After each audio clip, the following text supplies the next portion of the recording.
이강민의 잡지사 8월호 첫 번째 페이지.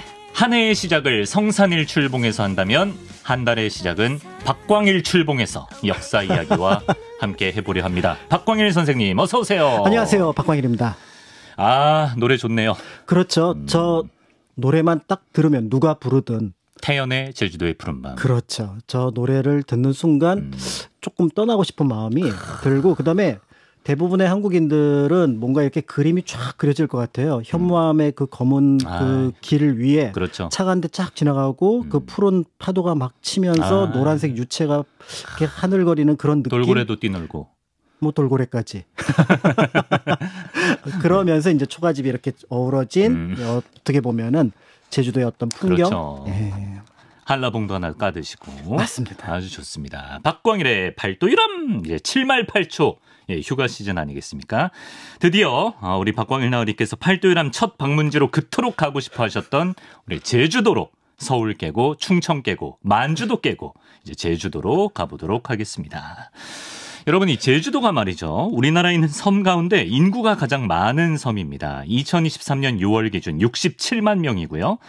그리고 또 제주도가 생각보다 엄청 큰 섬이에요. 면적이 1850제곱킬로미터인데 605제곱킬로미터의 서울보다 무려 3배가 큰 섬이 되겠습니다. 이런 제주도에 얼마나 깊고 다양한 역사가 살아 있겠습니까, 선생님? 그렇죠. 그래서 제주도 가서 보통 이제 착각하는 것 중에 하나가 네. 제주도를 걸어서 올레길도 있으니까 한 바퀴 올레길 엄청 많아요. 한 바퀴 걸어보겠다라고 하는데 네. 실제로 그 도로 기준으로 그 제주 순환도로의 길이가 240km입니다.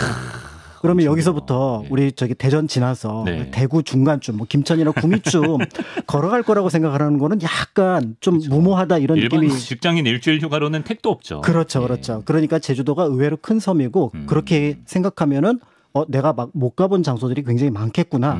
이제 이렇게 생각을 하시면 좋을 것 같고요. 네. 무엇보다도 이제 화산지대. 있기 때문에 또 육지의 풍광과는 전혀 다른 모습들을 보여주어서 좀 특별합니다. 그러니까 남해, 진도, 그다음에 거제 이런 섬들이 있는데 이런 섬들을 보통 육도라 그래요. 그러니까 한반도랑 지형에 큰 차이가 없어요. 네네, 육도. 그냥 이제 바닷물이 들어오고 침식에 의해서 분리가 되었을 뿐이지만 제주도는 아예 그 자체가 화산 폭발로 인해서 솟아났죠. 만들어진 섬이기 때문에 분위기가 완전히 다르죠. 그렇죠. 이렇게 대한민국에서 인구가 가장 많고 가장 크고 또 분위기도 색다른 제주도의 역사를 본격적으로 알아보겠습니다. 이 제주도의 역사는 그 한반도의 역사와 비교했을 때 사실 뭐 거의 다른 나라 역사라고 할 만큼 특이한 점이 많다면서요? 그렇죠. 우리나라 사람들이 역사를 이해할 때 약간 이제 그런 생각들이 있어요. 우리는 처음부터 끝까지 하나가 아니었을까라고 생각을 하는 경우가 있는데 한 2000년 전으로 올라가게 되면은 그다음에 한 1500년쯤만 해도 무슨 뭐 이런 나라들이 수두룩합니다. 수두룩합니까? 그렇죠. 예를 들어서 고구려 사람들하고 너네는 백제랑 같은 나라야? 그러면 왜? 내가 왜 쟤네들하고 백잔 그러면서 막 낮춰보던 나라였거든요. 백잔. 네.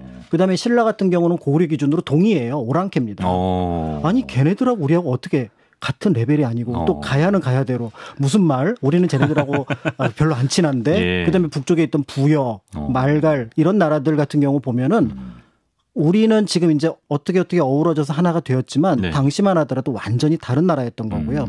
그러니까 이제 그런 나라들이 점점 현재의 모습으로 이렇게 만들어지는 과정들을 이해를 해야 되는데 원래 처음부터 우리였는데 이게 하나로 뭉쳐졌다. 이런 생각으로 역사를 보는 경향이 있습니다. 이런 얘기를 이제 제주도에 가서 한 500년 전, 700년 전, 1000년 전 가서 하면은 무슨 말도 안 돼. 이름을 봐봐, 이름을. 라고 하면서 먼저 얘기를 할 겁니다. 바로 그 이름이 탐라. 탐라, 익숙하죠. 그렇죠. 탐라이기도 하고 섬라이기도 하고 주호라고도 얘기를 하는데 보통 이제 섬라, 탐라가 많이 쓰이거든요. 그런데 여기서 중요한 관심을 가져야 될 낱말이 라입니다. 이게 이제 그 비단 라자를 쓰긴 하지만 신라도 그 라자를 쓰고 예전에 가라라는 표현을 쓸 때도 이 표현을 썼습니다. 가야의 다른 표현. 그런데 이 라가 가만히 보면은 우리 말이긴 하지만 나라의 라자하고 느낌이 비슷해요. 그래요? 그래서 우리가 어떤 나라 이거는 나라의 라랑 나라 할 때 라. 이게 어디서 왔는지 정확하게 알 수는 없지만 대체로 신라나 가라처럼 라자를 쓰는 말을 독자적인 하나의 나라로 인식을 했던 것 같고요. 그런데 이제 물 건너에 있으면 섬나. 네네. 그다음에 저 멀리 있는데 이게 뭐 탐진에서 그러니까 강진을 가리키거든요. 아, 강진이 탐진이었어요? 네. 탐진에서 멀리 보인다라고 해서 탐나. 이렇게 불렀을 가능성이 있기도 하지만 중요한 거는 우리는 육지랑은 달라.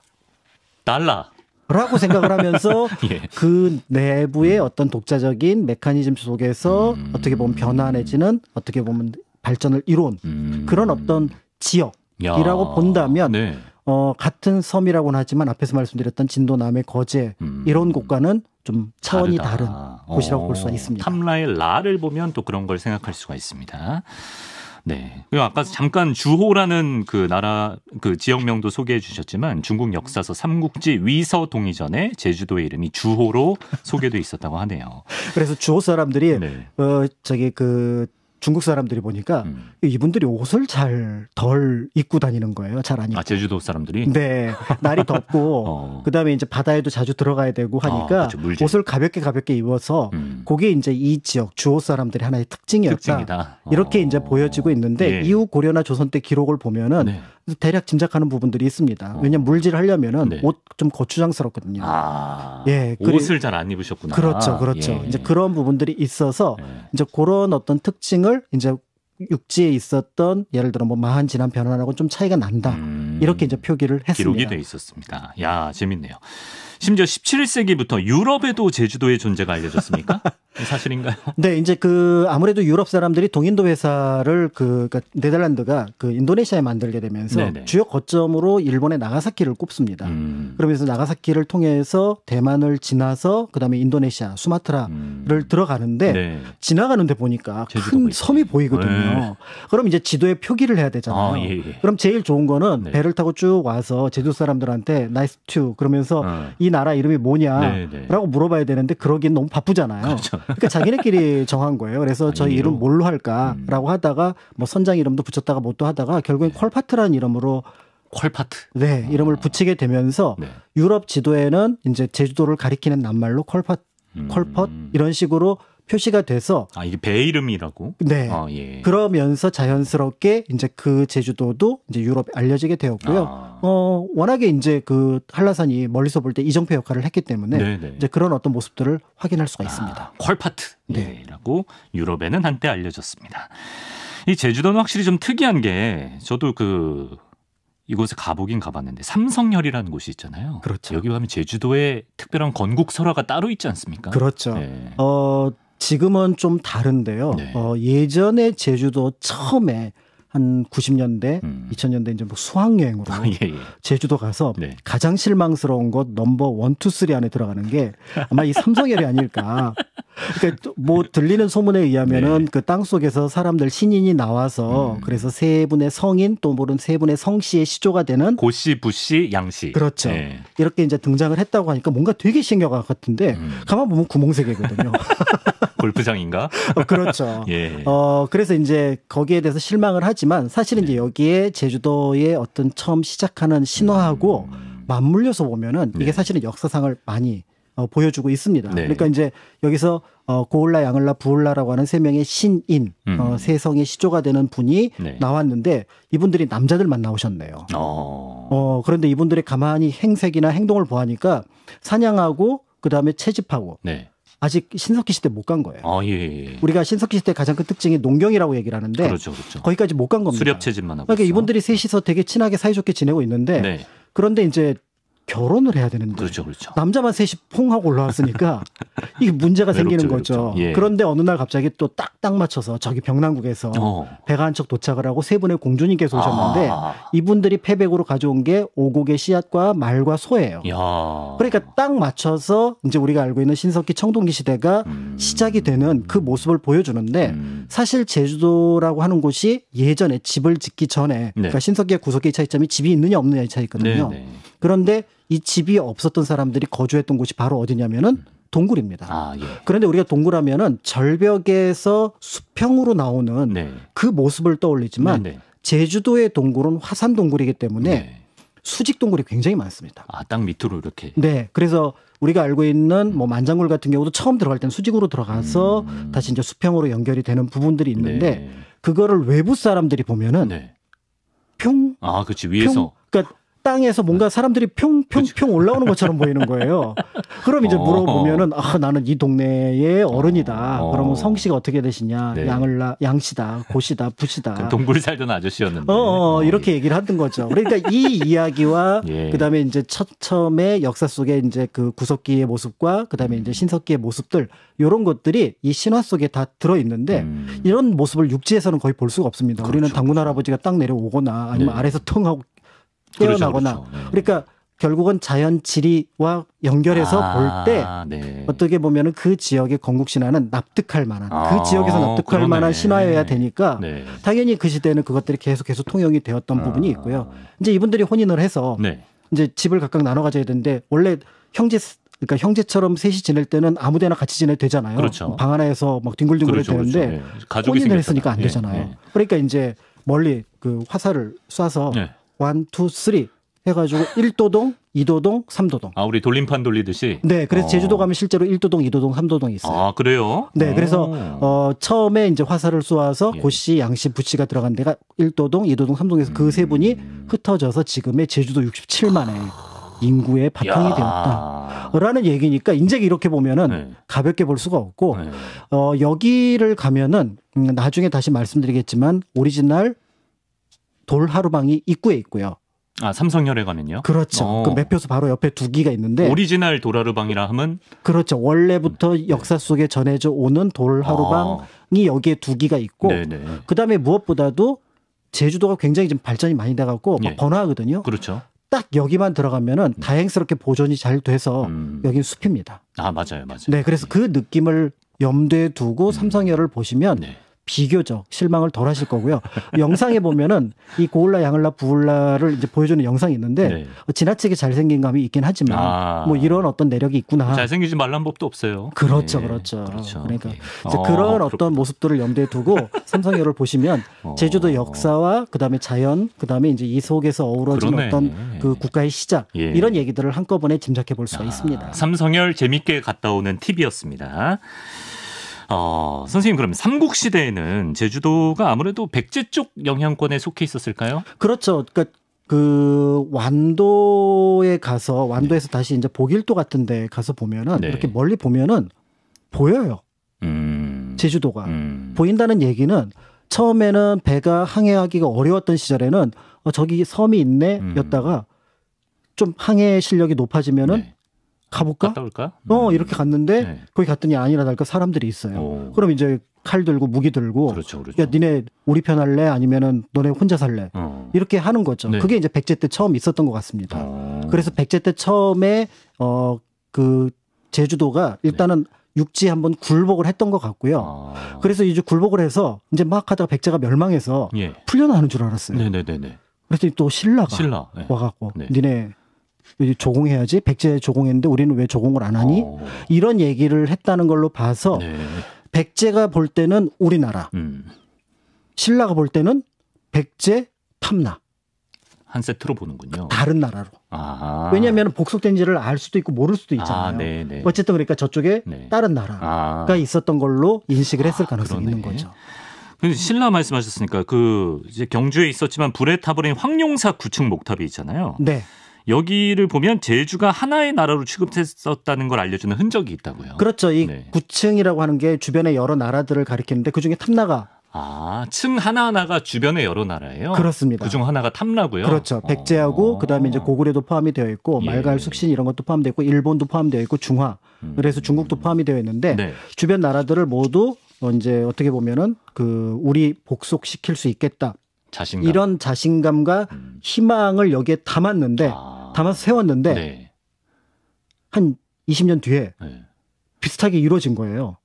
비슷하게 이루어졌습니까? 왜냐하면 이제 신라 고구려 망하고 백제 망하고 탐나도 통일신라. 들어왔으니까 네. 그러니까 갑자기 저 탑을 세운 분이 높게 평가를 받았죠. 예. 그분이 선덕여왕. 선덕여왕.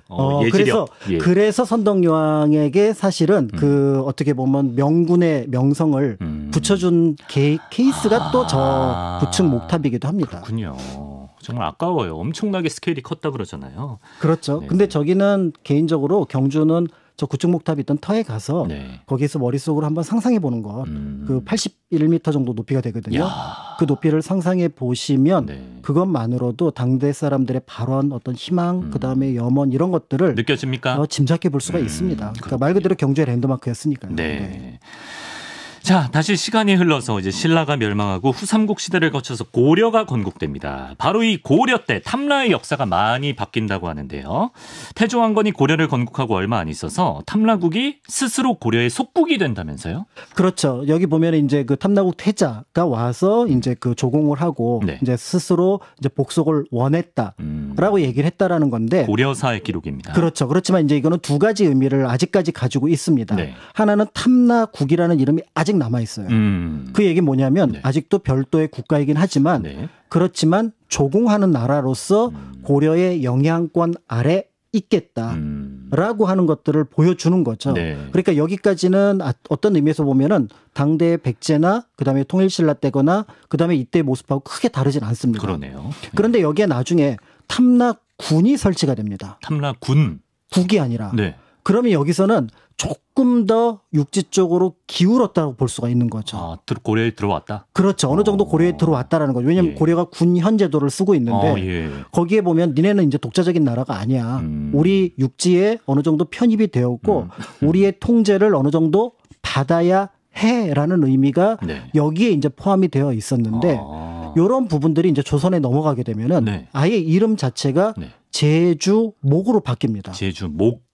제주목으로 바뀌고 이제까지 있었던 뭐 성주라든지 그다음에 또 그 왕자라든지 이런 호칭을 모두 제거해 버리고요. 아, 그러니까 제주는 항상 그 호칭이 특이하더라고요. 그렇죠. 성주, 왕자. 성주가 우리가 생각하는 그 성의 주인. 그러니까 성주가 뭐냐면은 네. 시객에서 제주에서 가장 큰 우두머리를 가리키고요. 아, 그래요? 근데 아마 제주가 통합이 안 됐던 것 같아요. 그래서 제2 세력의 우두머리가 있었던 것 같은데 네네. 이 우두머리를 왕자로 칭했던 것 같습니다. 왕자가. 그러니까 성주 왕자를 나중에 좌우에 예. 어떻게 보면 행정체계의 책임자로 임명을 하거든요. 네네. 그러니까 그 얘기는 바로 뭐냐면 네. 제주도도 역시 통합이 안 된 상황에서 성주나 왕자가 있지만 그래도 대외적으로는 우리는 하나로의 탐나국 나라로. 모습으로 예. 보여줬던 건데 네. 이제 이게 제주 목이 설치가 되면 자연스럽게 뭐가 들어오냐면 네. 여기에 사또가 파견이 됩니다. 조선시대 때. 사또가 그렇죠. 제주 파견된다. 목사가 파견이 되고 예. 조금 있다가 정의현감하고 대정현감이 파견이 되거든요. 그러면은 이제 제주도 판사와 더불어서 네. 사관이 파견되면 네. 자연스럽게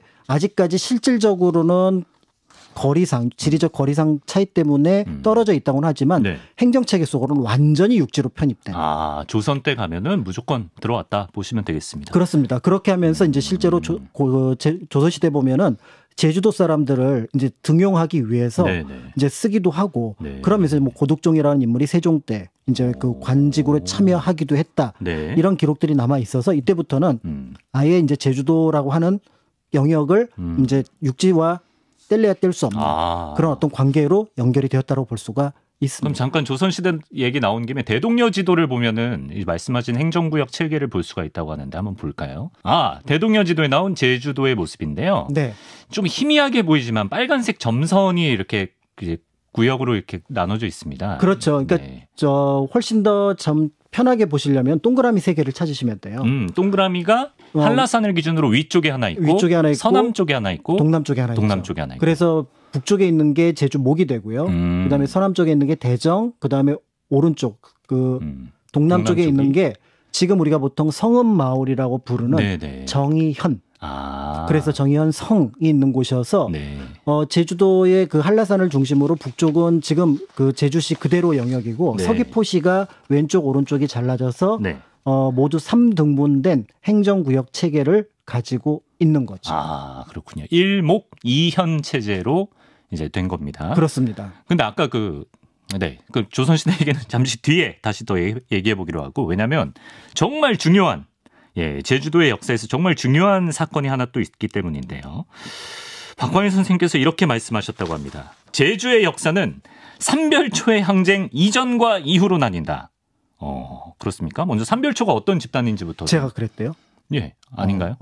꿈꿨나, 에디터? 에디터 주작 방송하는 거예요? 그런 적 없다던데. 삼별초는 이제 널리 알려진 것처럼 대몽 항쟁기에 그 최씨 무신 정권에서 만들어낸 일종의 사병 및 공병 집단. 그러니까 사병이면서도 사실은 최 씨가 정권을 차지하고 있었으니까 공적인 어떤 그 병력 역할을 했던 집단이거든요. 네. 여기 이제 그 별초를 설치했다가 이 부대를 쪼개서 좌별초, 우별초, 그다음에 나중에 잡혀갔다가 다시 들어온 사람들을 신의군. 신의군. 이렇게 해서 처음에는 별초라고 불렀다가 나중에 이 세 부대가 완성된 게 이제 삼별초라는 이름을 붙이게 되는데 이들이 굉장히 묘한 어떤 그 위치에 있습니다. 어떨 때는 고려 정부를 따르기도 하다가 또 어떨 때는 정권 쟁탈전에서 주역 역할을 하기도 하거든요. 그런데 이들이 마지막 무신 정권을 무너뜨린 데는 고려 조정의 역할을 하다가 도움을 주다가 딱 무신 정권이 끝나고 나서 고려 정부가 이제는 몽골의 요구에 따라서 개경으로 환도를 하거든요. 개경으로 환도를 하니까 가만히 보니까 그 몽골에서 볼 때 제일 골치 아팠던 부대가 어디냐면은 삼별초인 거예요. 그러니까 이 삼별초 명단 달라고. 고려 정부한테. 고려 정부는 넘겨줘야 되잖아요. 그러니까 이제 삼별초가 다시 반발을 한 거죠. 우리 명단 넘어가면 결국은 우리가 어떻게 보면 피해를 입을 수 있다. 그렇죠. 그리고 이 강화도에 있는 사람들이나 개성 사람들이 몽골에 항복하기를 원하지 않는다. 우리는 독자적으로 나라를 꾸리겠다. 손들어라 했더니 배 천척이 손이 듭니다. 그래서 배 천척에다가 사람들을 2달 동안 싣고 강화도에서 진도로 와서 진도에서 항쟁을 하다가 그리고 이제 다시 그 항쟁에 패배를 하게 되면서 제주도로 오게 되면서 무려 3년 동안 어떻게 보면 2개의 정부를 지향하고 실제로 2개의 정부였던 시절이 한 9개월 정도 됩니다. 그리고 나머지 이제 2년 정도는 그런 역할을 하지 못했지만 그 시기에 대항을 했던 굉장히 큰 어떻게 보면 내부 그다음 국제적인 사건이라고 볼 수가 있습니다. 독자적인 정부, 독자적인 나라를 꿈꿨었군요. 삼별초가. 네, 그래서 이제 그 고려 정부는 가짜 고려 정부고 개성 정부는 우리 진도 정부가 진짜 정부다. 그래서 왕온이라고 하는 그 왕씨 가문의 한 사람을 왕으로 추대를 합니다. 그 정도예요. 그러니까 저쪽 왕은 가짜 왕이고 원종은 가짜 왕이고 우리가 추대한 왕이 진짜 왕이야. 그리고 일본에 편지까지 보내요. 저쪽 정부는 괴뢰 정부니까 우리랑 소통을 해야 된다. 근데 편지가 잘 도착을 안 했어요. 아이고.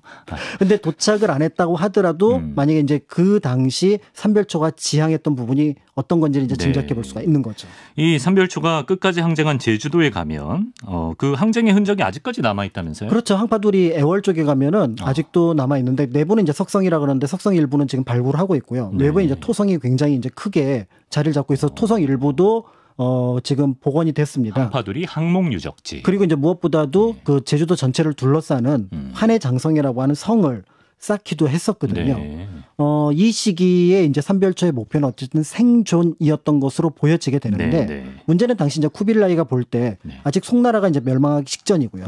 그다음에 일본에 대한 어떤 침략 의도를 가지고 있던 상황인데 그 중간에 제주도가 있는 거예요. 이 제주도가 삼별초에 있으면은 원이나 그다음에 고려 입장에서는 좀 불편하거든요. 그래서 결국은 이 제주도를 함락을 시킵니다. 이제 함락을 시켜서 우리가 알고 있는 뭐 김통정 장군이 이제 죽고 삼별초는 이제 패퇴하게 되는데 그런데 여기에 이제 고려군도 들어오고 그다음에 이제 몽골군도 들어왔거든요.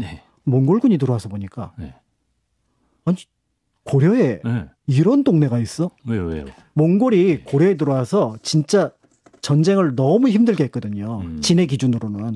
왜죠? 말을 타고 가야 되는데. 산이 많아서. 어디만 좀만 가면 산 나오고, 어디만 가면 계곡 나오고. 그래서 전부 다 내려. 말 관절염 걸려요. 내려. 그리고 또 나와서 좀 타려고 하면은 또 계곡 나오고. 있고.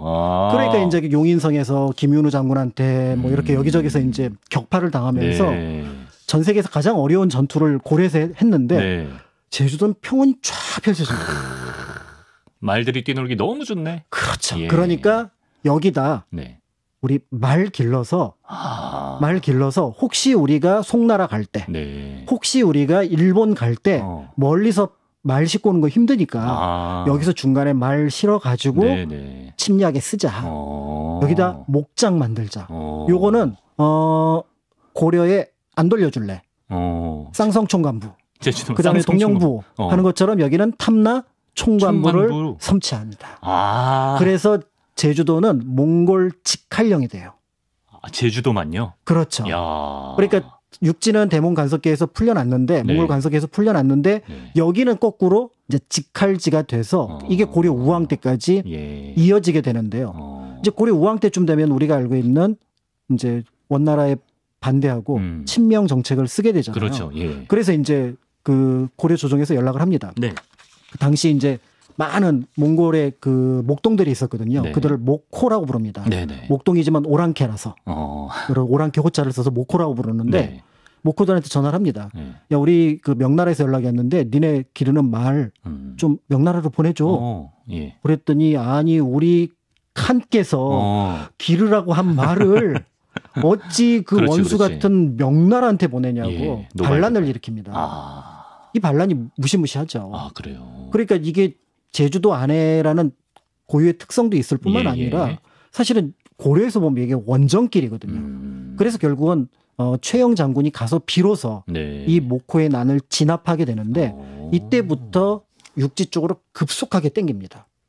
행정력을. 아, 행정력을. 그래서 원래는 거의 단독으로 바다에 있는 섬처럼 느껴졌지만 네. 이 목호의 난을 진압하고 그러니까 삼별초의 난 끝에 결국은 또 목호의 난을 진압한 끝에 네. 땡겨지니까 네. 앞에서 앞에서 말씀드렸던 것처럼 조선 초에 여기는 이제 명확하게 육지의 행정체계가 닿는 곳으로 그래서 독자적인 어떤 나라의 성격이 예. 사라지게 되는 결정적인 계기가 삼별초의 난과 이어지는 목호의 난. 네. 이 두 개라고 볼 수가 있습니다. 그래서 자연스럽게 조선 때는 이제 조선의 행정체제 안에 들어온 모습을 그렇죠. 예, 보이게 된다. 그렇지만 이제 당시의 목호들이 주로 제주도를 세 갈래로 쪼개서 목장을 설치했거든요. 네네. 그게 조선의 행정구역. 일목 이현 아까 그렇습니다. 정의연, 대정연 그 모습으로 그대로 만들어진 거예요. 그렇군요. 이제 거기에 이제 영향을 받았다라고 볼 수가 있습니다. 근데 질문이 요때쯤에 이제 제주라는 지명이 이때 등장한다고 하는 제주는 무슨 뜻인가요? 제주도 사실은 섬나랑 비슷해요. 섬나? 바다로 건너간다는 뜻이니까 바다 건너에 있는 큰 고을, 주자가 고을 주자잖아요. 건널 제 고을 주자. 그렇죠.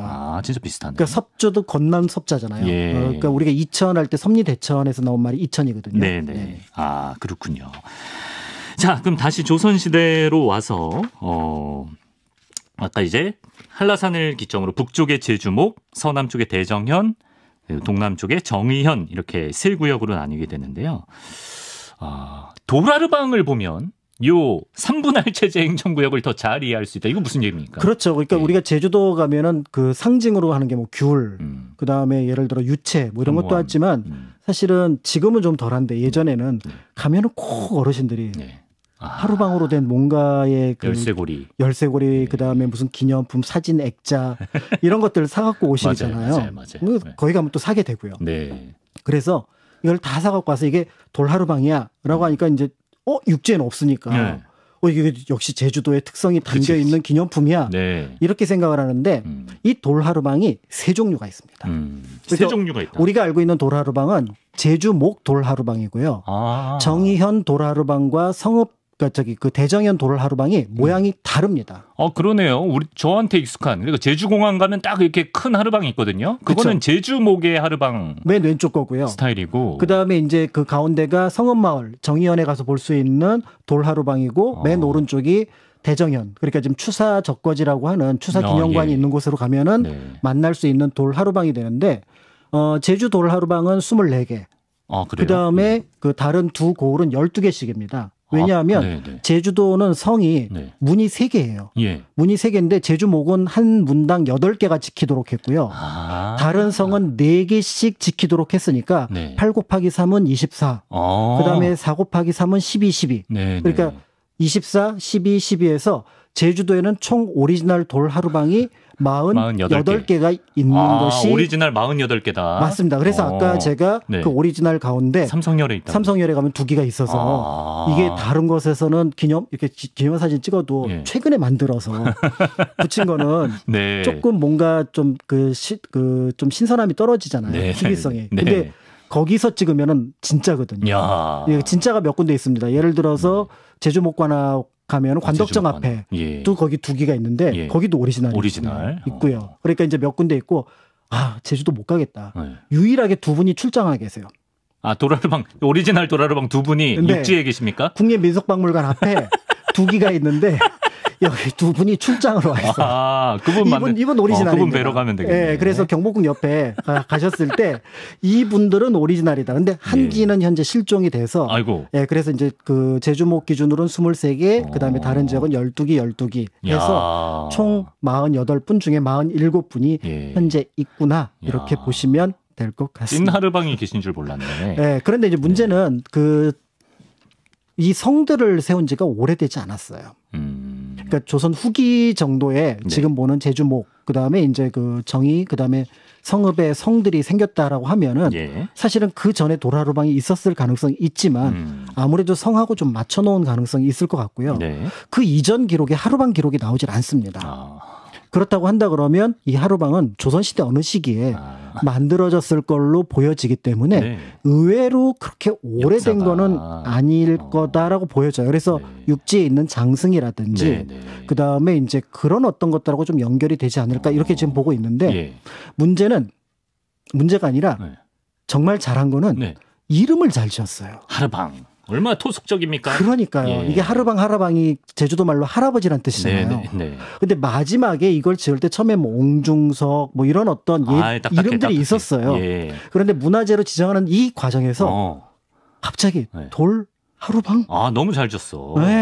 그러니까 이 입에 착 감기잖아요. 산타 하르방, 망태 하르방, 그렇죠. 안 붙어. 그렇죠. 돌 하르방은 붙어요. 그렇죠. 그러니까 제주도 가서 돌 하르방 하면은 벌써 혼자 없어요부터 시작해갖고 뭔가 이 제주도 분위기하고 어울리는 데다가 제주도답게 그러니까 지금은 제주도를 상징하는. 그러니까 그 몇천 년 전 그런 것. 뭐 연구자에 따라서 그렇게 주장을 하기도 하지만 또 몽골에서 왔다, 뭐 훈철로에서 왔다 이렇게 주장을 하기도 하지만 그것보다 중요한 거는 어쨌든 조선시대 내내 있었고 그다음에 거기에 이름을 잘 붙였고 랜드화를 잘 시켰다. 지금은 결국은 제주도를 상징하는 존재로서 그런데 너무 제주목 것만 알고 계시니 이제 성읍을 그러니까 정의연을 가시든 대정을 가시든 거기서도 하루망을 찾아보시는 걸 잊지 마시고 입구에 있습니다. 약간 좀 덜 입체적이지만 성문 입구에 있으니까 꼭 한번 성문 그냥 지나치시는 경우 많거든요. 성문 옆에 있으니까 얘네들도 진짜야. 그렇죠.